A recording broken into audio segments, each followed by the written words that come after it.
Scanning for audio.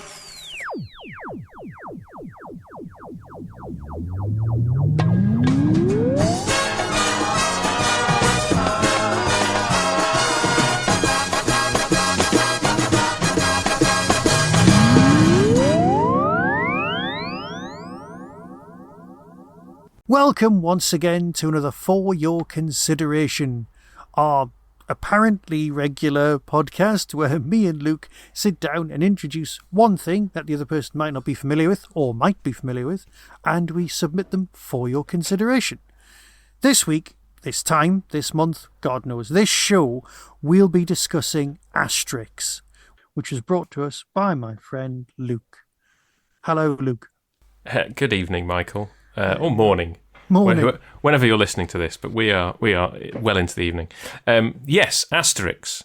And I specifically picked 3 books that I particularly like, and then you added in the what you call the pilot, which is, ironically was first published in the French magazine Pilote. So it is very much the pilot, the first novel, which is Asterix the Gaul. We're also going to be talking about Asterix in Britain, The Mansions of the Gods, and Obelix and Co. But you know, more broadly, my love of Asterix as a thing. Yes. Yeah, I did introduce that whole concept of going, well, I'll read the first one just so I know where I stand. Okay, so the only reason that we had them in the house is because my wife's an Asterix fan, and every sort of birthday or, you know, well, not Valentine's because I've forgotten to get her one this time, but no, every kind of birthday or Christmas or something like that, I usually either get a 1 or 2 in with her presents. So we've got like 30 odd of them because we've been together forever. So that's and you've why never they were been in the tempted to read them before?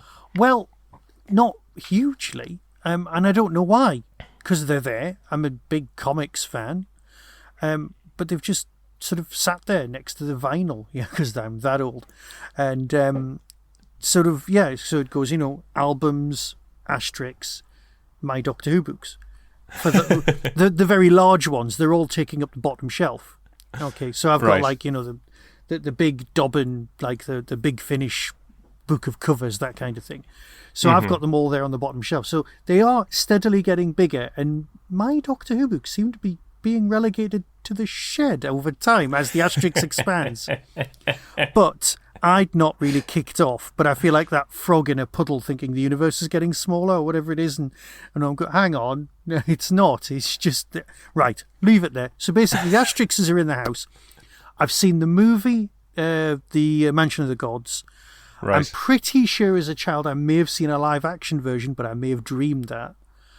I have no recollection of it whatsoever. I think it had Gerard Depardieu in it, playing Obelix. Again, I might have dreamed that. No, there was a version with Gerard Depardieu as Obelix, but it wasn't when you were a kid.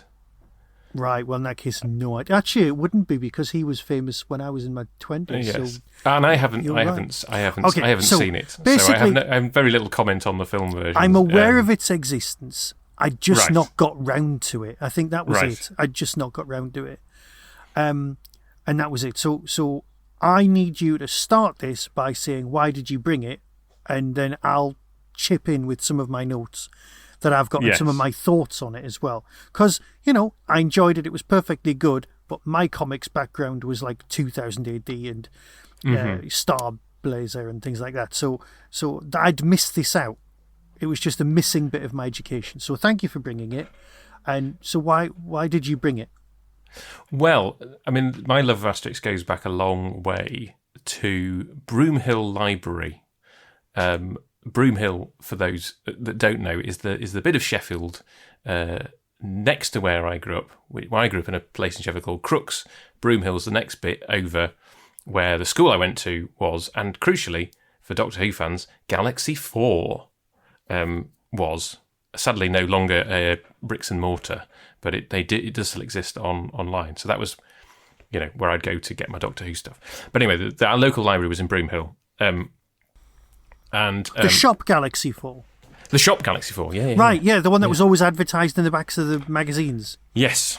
Right, got you. It was literally like 2 or 3 minutes walk from the library, and 2 or 3 minutes walk from my school. And the link with the library is that I once bought about 15, 16 Doctor Who hardbacks from the library because they were getting rid of them, and I bought them for 15p each. Can you believe? And I sold a few years later. I sold them to Galaxy 4 for £2 each. Entrepreneurial. Imagine how much money I would have now if I had kept them. Yeah, but you know what? You would have kept them, so you wouldn't. I would have kept them. Also, ex-library hardbacks aren't as good as the... Anyway, that's a massive digression. Snob. So, yes. So, as well as borrowing Target books from Broomhill Library, the other thing that I borrowed all the time were Asterix books. Like those... I borrowed other books over the course of my childhood, but the two... If you said, what are the things that you mostly borrowed from the library? It was Doctor Who books and Asterix books. They were pretty much my only comics, really, actually, growing up. I wasn't into the 2000 AD kind of stuff. I wasn't into Marvel or DC. Asterix was... And I wasn't even into Tintin. Like, if you're kind of thinking of, like, French language... I know, obviously, Tintin's Belgian, but, you know, if you're thinking of continental things, Asterix and Tintin seem to kind of go together. But I never read Tintin. My brother did. I was just into the Asterix. Well, to be fair, there was only ever the 3 big European imports in the comic world to this country that were translated. Those 2, and for my end of things, Mobius. Okay. The French, and that was kind of it.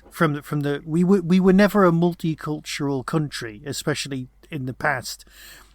That kind of exposure to that stuff had to have been translated and brought over. I mean, I suppose you could possibly count Magic Roundabout and things like that, but that's a whole different conversation for another time.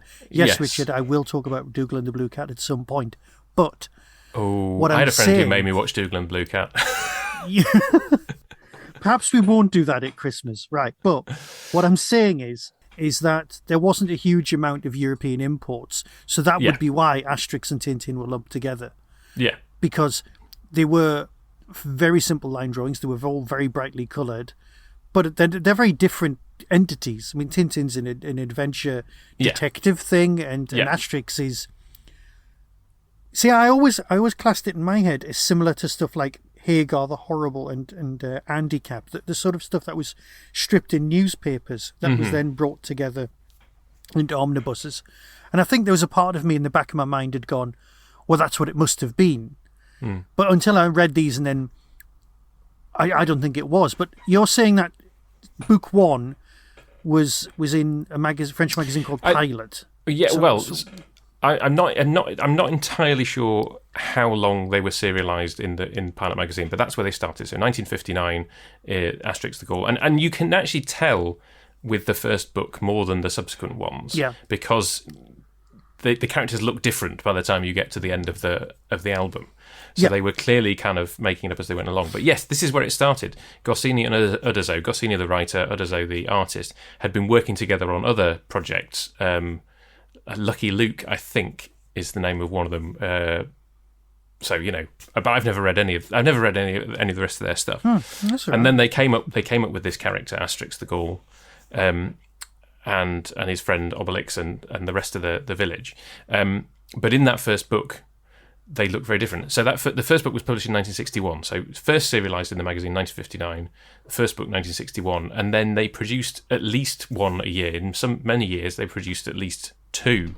There's a lot of work going into those. There's a lot of work. So you've got 3 phases, really. You've got the original phase where Goscinny and Uderzo are working together, Goscinny writing, Uderzo illustrating. Okay. 1961 to 1977, because that's when Goscinny died. Big line.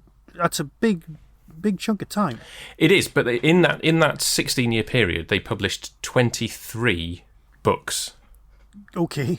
And they were working on the 24th, which is Asterix in Belgium. And you can, if you're reading Asterix in Belgium, you can tell the point where Goscinny died because the sky goes grey, and it remains grey for the rest of the book. So that was Uderzo's tribute to his fellow writer.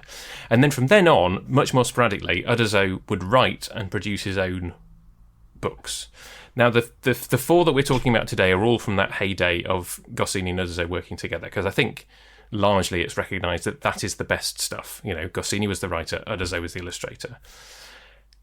it's not that I don't like the Uderzo stuff. Like there's several of the novels from the period that he did them on his own that I enjoy. They're a lot more whimsical. The final one that he did, aliens appear in the village. So he definitely had his particular style. And then before his death, he basically lined up a successor team. And so the first one of those came out in 2013. So hang on, how long was he doing them by himself? So by himself, he was doing them. So from when Goscinny died, from 1977 to 2000 and something. The last one that he did, the one with the aliens, was 2005. That's a very impressive time to be doing stuff by yourself. I know they were sporadic, but that's still... they were a lot more sporadic. And generally, we're not so well received by fans. There's some good stuff in them, but So the heyday is this. The heyday is the 24 original kind of volumes by Goscinny and Uderzo, and then you also have the some people regard non-canonical How Obelix Fell into the Magic Potion When He Was a Baby, which was written by Goscinny when he written by Goscinny when he was alive, but illustrated. It's very difficult to do it the other way around. Yeah. But illustrated by Uderzo later on and published, and it sort of gives a backstory as to kind of why Obelix ended up falling into the potion. But it's considered as sort of not part of the main kind of run. Which is weird because when I was reading these four, that was the one story I was really interested in reading. Well, it's the one thing that's alluded to in pretty much every, I think almost every book, because it's in the descriptive square. Yes. Because there's a page at the beginning. Yeah. That's almost always the same, which introduces the characters. Yeah. And it tells you about them. And it sometimes tells you about characters who aren't even in that book, because it's a fairly standard thing. Yes. Well, and obviously that was added to later. That would have been added to later editions. And obviously it's kind of a previously on. Yes. And there are some characters that it's like Fully Automatics, the blacksmith. The blacksmith that you see in the first novel is completely different, and he doesn't have a name. But Fully Automatics and Unhygienics, who are the blacksmith and fishmonger, who have a sort of antagonistic relationship. They don't actually come along until quite late on. I think they're maybe at least 10 books in before they appear. And you kind of just assume that they've always been part of the lineup, and they haven't. But yeah, I guess what attracted me to the stories as a kid is that they're just fun. Okay, they're fun on the one level. They're just fun adventure stories, and I would split them broadly into two kind of categories.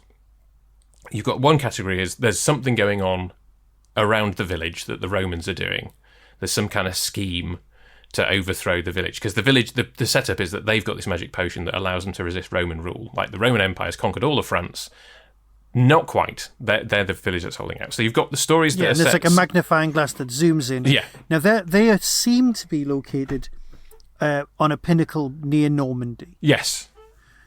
So they are on the coast, which gives them access to lots of sea-based stories as well. Yes. And are travelling around the world and all that. And, yes. And the Roman Empire's huge, and it's at the height of its powers. But it is a sort of halfway point between your I Claudius Roman Empire, your Life of Brian Empire, and there's definitely a comedy thing going on. Yes. But there's enough historical accuracy for you to go, yeah, I get that. Yes, I mean it's sort of, it's one of these things where they're perpetually Pompeii. That was what kind of It's one of these stories where the history doesn't move on though. They're perpetually it's 50 BC, and Julius Caesar is Caesar, and with the best will in the world, you can't pack every single Asterix story into a year, right?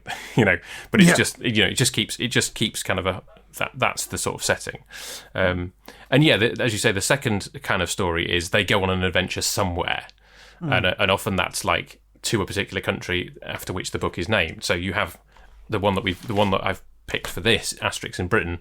You know, they come to Britain, they go to There's Spain. An Egypt one. They go to Belgium. Yeah, they go to Egypt. They go to Switzerland. The most Going recent to Belgium, one, not as far, really. well, yeah, no, not as far. Yeah, the most recent one, Asterix in Lusitania, which is Portugal. Right. So that's the most recent one that came out last year. So as a kid, you're attracted to, you know, it's colourful. The characters are fun, larger than life. They're very well delineated. The adventures are interesting. The violence obviously is comedic and frequent. So that's what attracts us as a kid. And then as an adult, you kind of revisit them and you go, oh wow, there's a lot more going on here.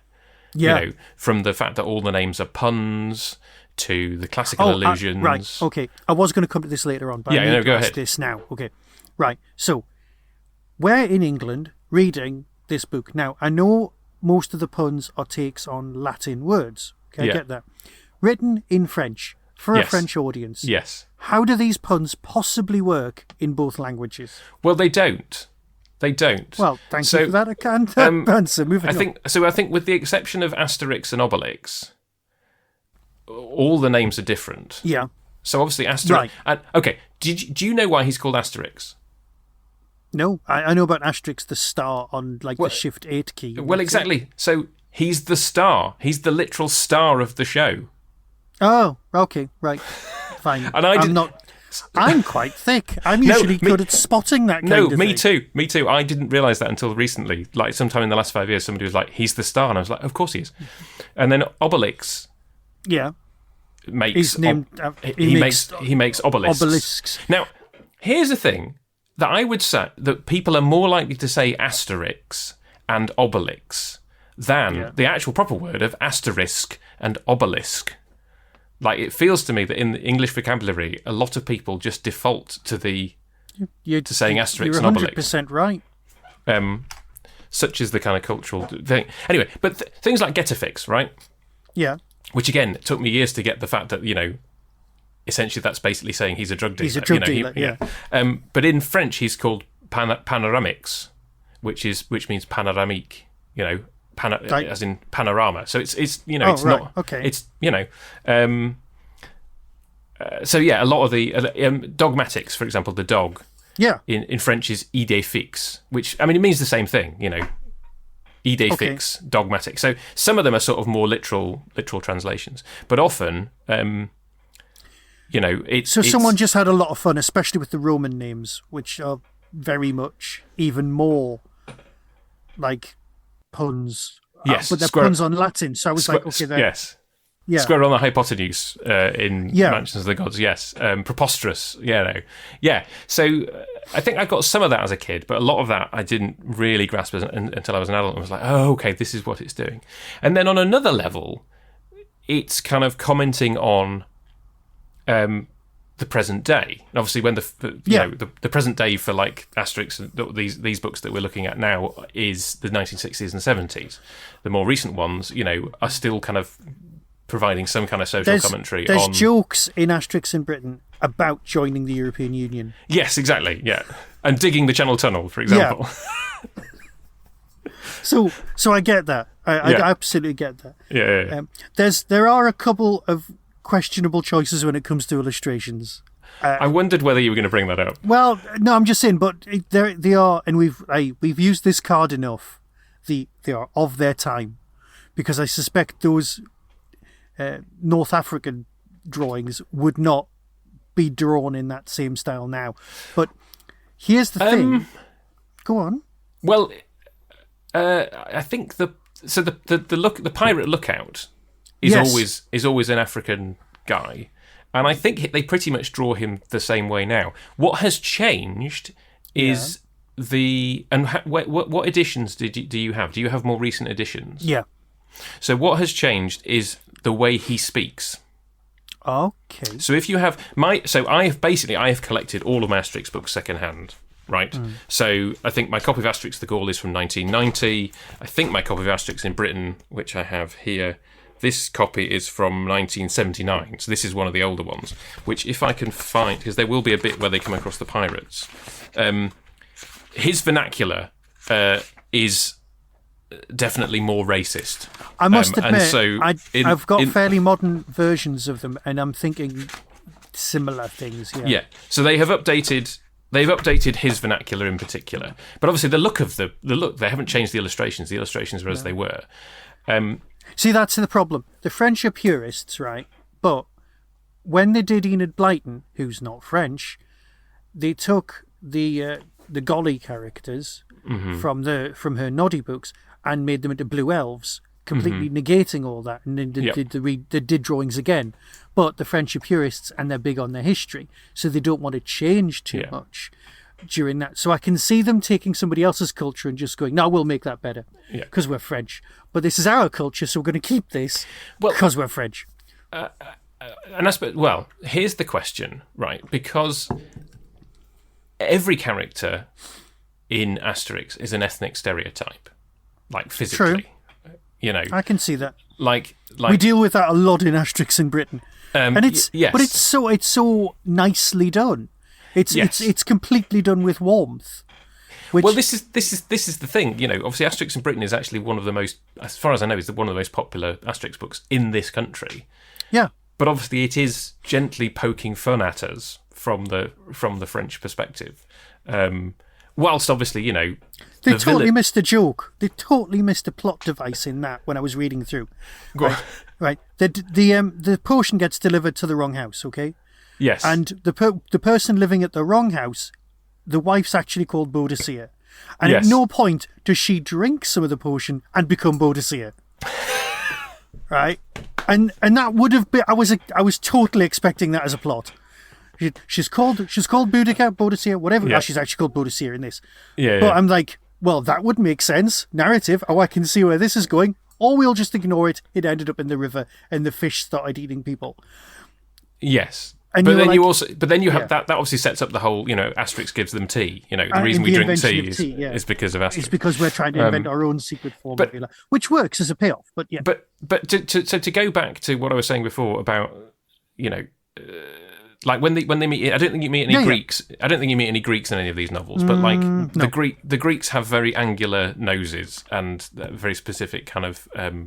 You know, everybody has a specific look, and the Greeks speak the way that they distinguish languages is that the Greeks speak with these kind of angular letters. They look like Dalek text. They look like Dalek text, yes. And the Egyptians speak in hieroglyphics. Yeah. And the French and the English all speak the same language. They kind of make a thing about the fact that we speak the same language, but the English have a slightly different way of speaking, but we can understand each other, kind of stuff. And obviously, the Romans speak the same language as the Gauls as well, whatever language that is, you know. But then the Goths speak in sort of Germanic script. Oh yeah, they've got angles as well. Okay, sorry. So what I'm saying is everybody is a caricature, right? Yeah. Everybody is a caricature. The question is, who is allowed to draw what caricatures of what different I get cultures? it. I mean, that's obviously the question now, you have to ask. But it's not from now. It's from the last 70 years. Yeah. Yeah, but I think it's still a pertinent question, given that they are still making Asterix books today in the same style. You know, it's a question we kind of have to ask. Like, is it appropriate or not?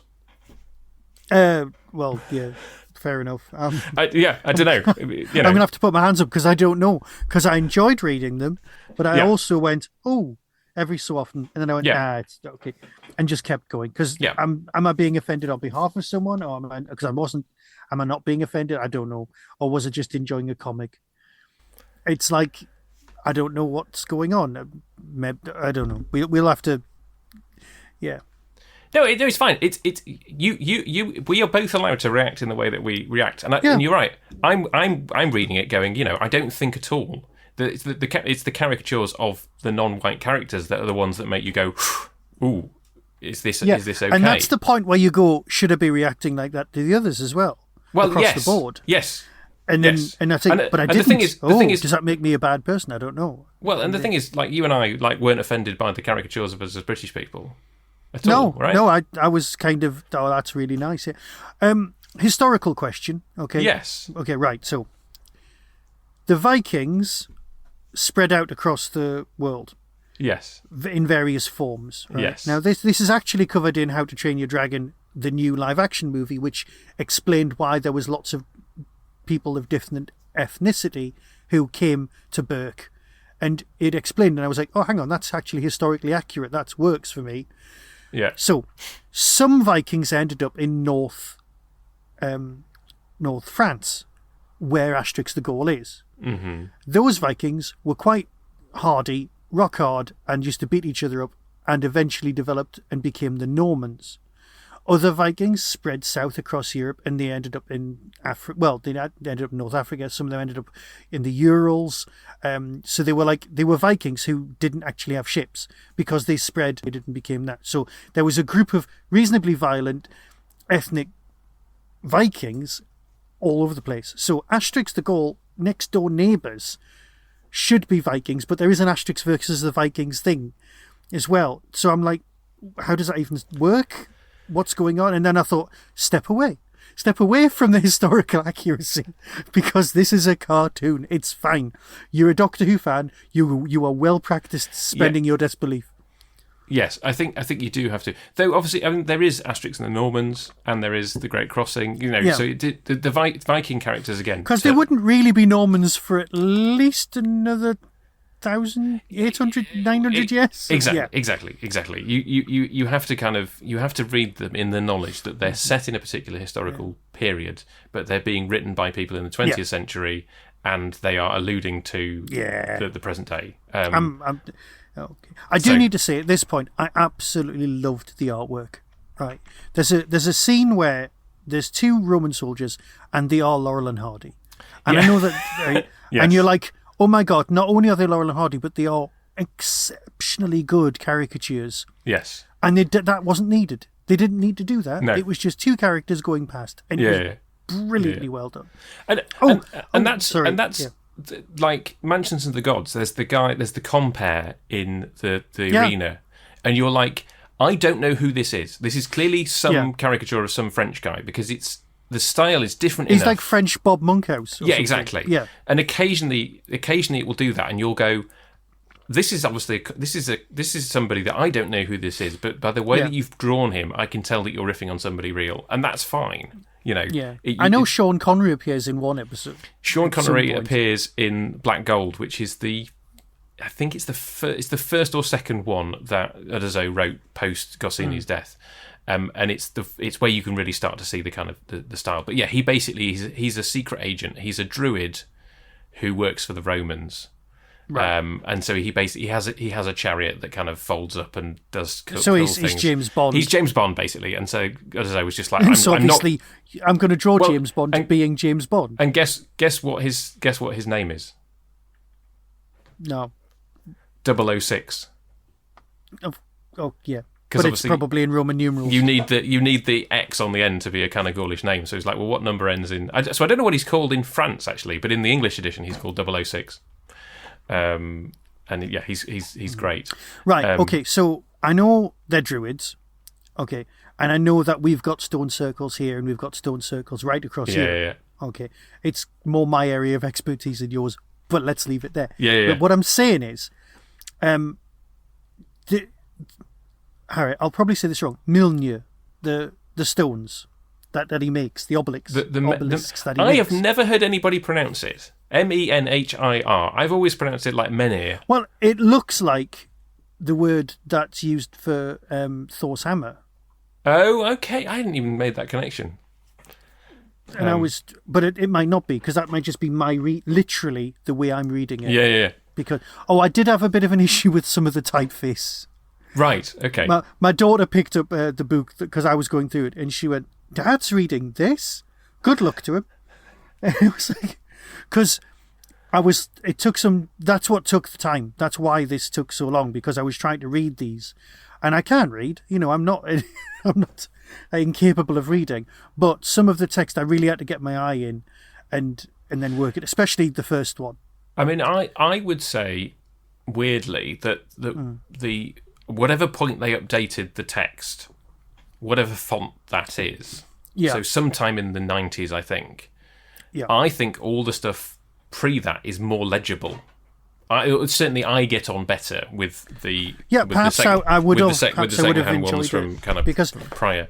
All the comics I was reading were hand lettered. Yeah, Possibly lettered, and that's it. And yeah, so I was used to reading comics. I've got quite a substantial collection. I've got first edition, first printing of the Sandman complete set. I've got all the Constantines. I've got full sets of quite a lot of stuff. I've got a lot of 2000 AD, which is worth almost nothing. But I've got I have got a decent comic collection, all wrapped in plastic, and it's a nice thing. Mm-hmm. But my text reading from comics is primarily your 2000 ADs, and I really did want to introduce you to some of those, but I couldn't figure out which 2000 AD story to bring to the table. So I'll do that at one point because I've got a lot of the collected editions, so lending you them is not a problem. And you'll get a full story as opposed to the weekly sporadic thing. So I'm glad that these Asterixes were written as entire graphic novels before the word graphic novel even was coined. Well, I mean, in France they call them albums. Oh, that's much better word for it. Yeah, Why can't they're known as an album? Should we not just use that because it's better? Yeah, comic album. We haven't really talked plot. Like, so of the four stories that we read, like what was your favourite plot? My favourite. The pilot. Well, the first one we won't discuss because I read it. It was there. It was done. I enjoyed Obelix and Co. because I liked the overarching story of that, where they try to turn the Gauls more Roman to become greedy and nasty to each other. By destroying their economy, but by doing that, they actually destroy the Roman economy, and that's ridiculously clever, nice commentary on capitalism. I enjoyed that. Yep. I enjoyed the Asterix in Britain was nice again because of the whole storyline. It worked, and there's some drawings of the Tower of London. Yes. And if it was done now, the artist would just photocopy the drawing, or indeed cut and paste and stick it in. These things were hand-drawn, and they are almost totally identical. Now, he might have done some sort of tracing paper, moved it across, done it as a drawing, and then, because they're all slightly subtly different, especially the backgrounds and things like that, but they are absolute works of beauty, and I'm looking at these going, these are gorgeous. And I was just really blown away by the art. Yeah. And now, Mansion of the Gods is an odd one, because I'd seen the movie. Right. And that my favourite bit of the movie isn't in the book. Okay. And that's where the slaves revolt, which they do in the book. Yeah. And then the Romans go, okay, so what we'll do is we'll pay you money, but because we're giving you somewhere to live, you'll have to pay us. And they end up in exactly the same situation, but they now are free and they're getting paid. And it's like, and that is how we are as a society. And I absolutely loved that bit of the movie, and I was waiting for it in the book, and it just didn't happen. Because that's genius in the movie, and it is a good film. Yes. And you could see why they chose that one to make as a movie. Yes. I mean, you do obviously have all the stuff about the Romans unionizing and wanting somewhere to live.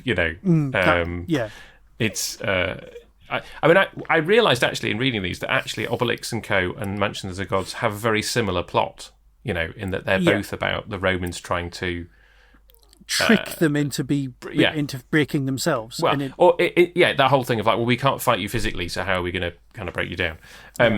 And there were lots of other stories where I'd have loved to thrown in another kind of adventure where they go somewhere else, because there are lots of really good ones. What would you recommend? Which one would you? I mean, I said, we've got them all. So yeah, I mean, Asterix and the Banquet is great fun because that's them touring around France to get different bits of French cuisine for a banquet, and so you get to see them taking the mick out of themselves because they do all the different French stereotypes. So you forget that, because in this country we can do that with ourselves and just go, right, we'll take the mick out of people from Birmingham or people from Newcastle or whatever, and we can do that because we know what is linked with those areas. Yes. But as far as the rest of the world's concerned, we're London and not London. So there's one of them I actually knew because they go to Caracas, which is Combray, and Combray happened to be where we did French exchange with from my school, and the thing that Combray is known for is sweets. So when they go to Combray, they get some sweets, and I was like, that is the one French thing that I do know from that story. So everything else just works. So exactly. So yeah. So it's nice to get a real view into a different culture on that level. Yeah. So that would be worth it. Okay. So that's good. But yeah, I mean, I don't know. I think that body of work, those first 24, are just consistently great. So once the illustrator's dead and the original team have gone, the writer's dead. Yeah. No. The writer's dead. Then the illustrator dies. Yes. The illustrator had chosen his new magic team. Yeah. So is that a return to form, or is it becoming slightly more formulaic because they're using themes from past stories to?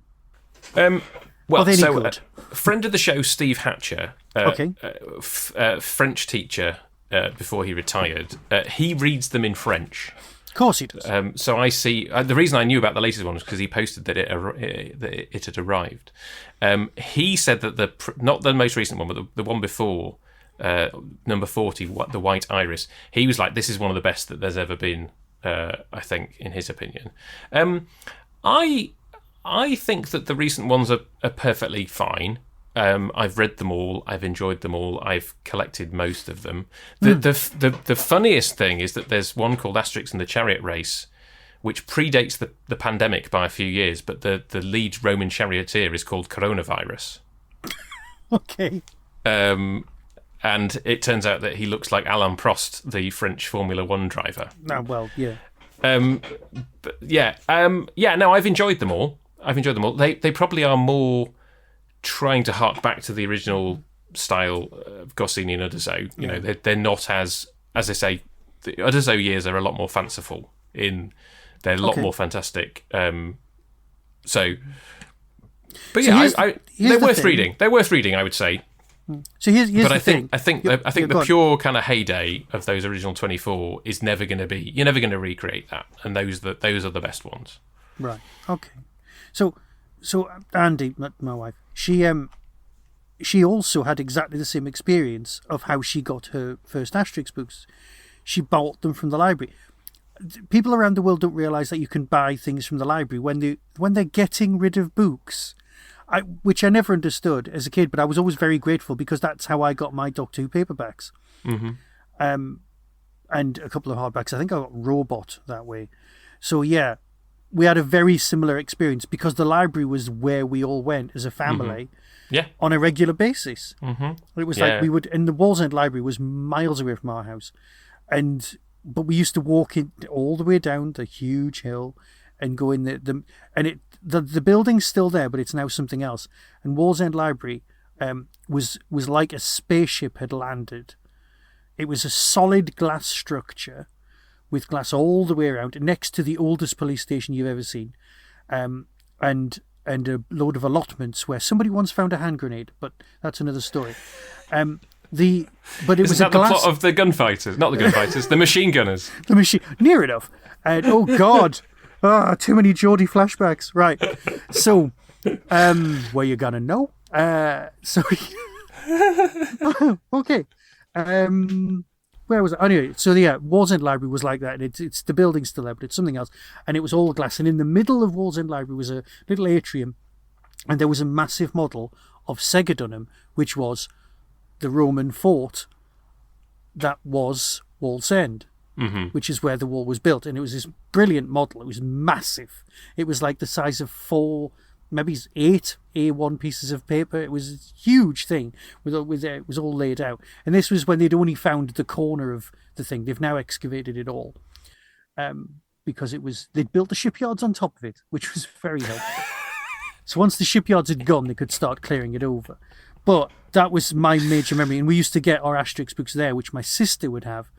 And well, there you go. So we got them from the library when we bought them. My wife got them from her library in Manchester. So everyone must have bought a second-hand Asterix at some point in the 80s, which is all for your kids the 90s. So it was very nice.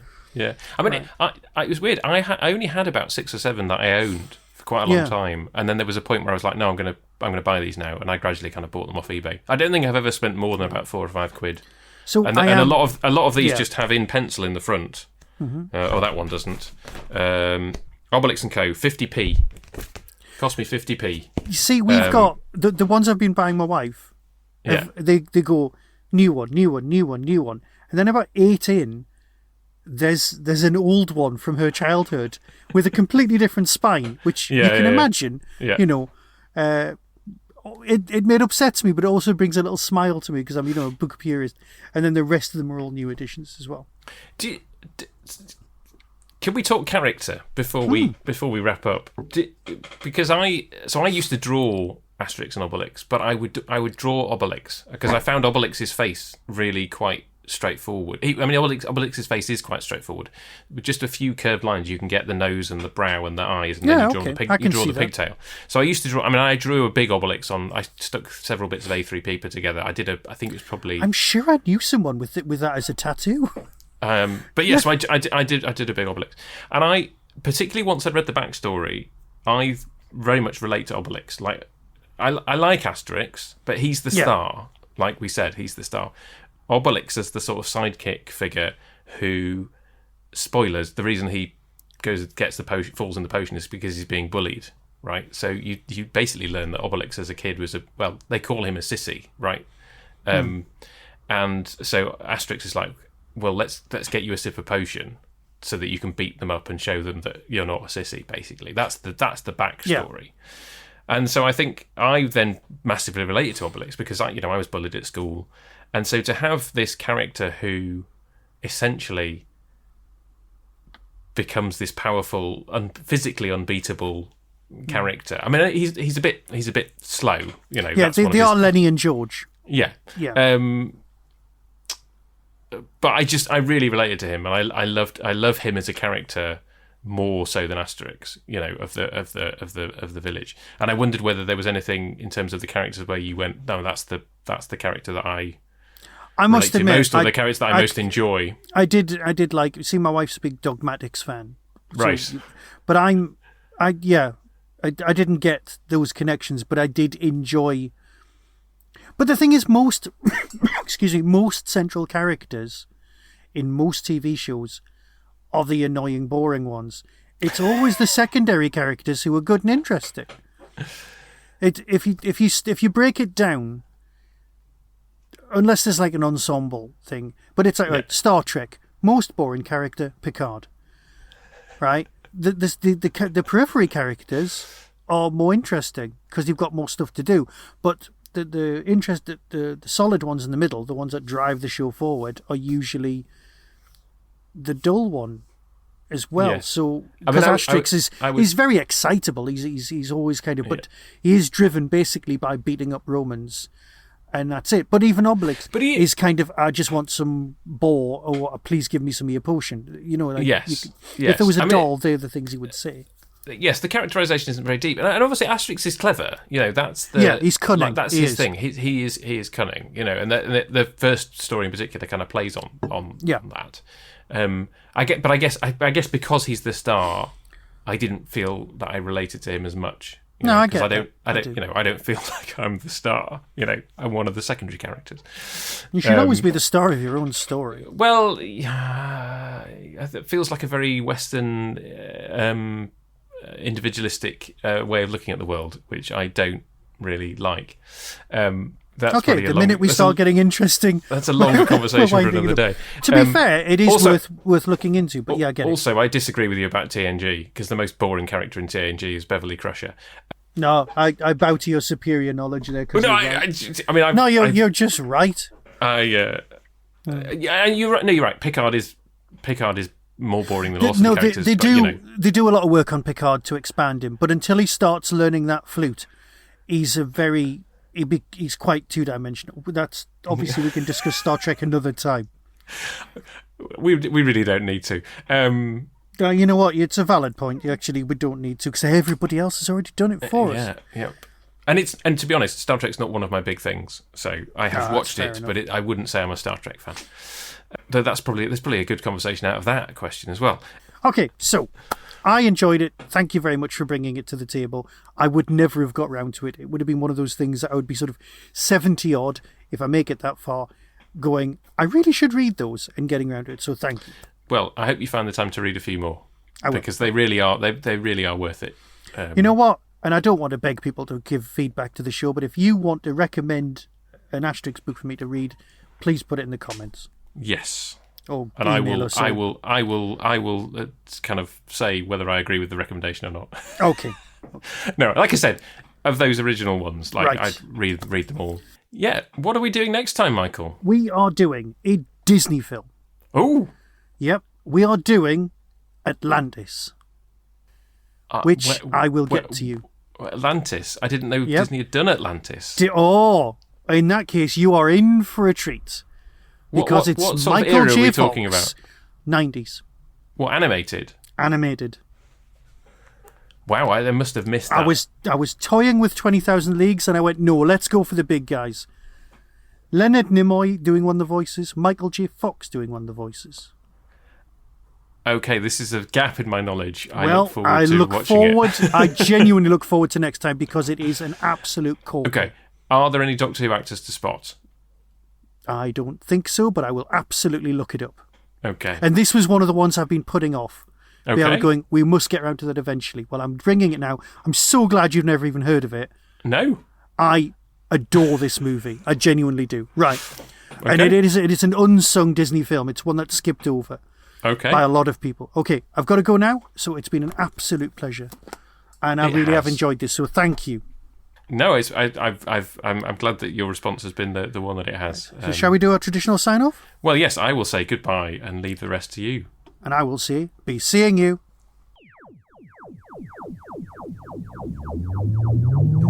That was the Tin Dog Podcast.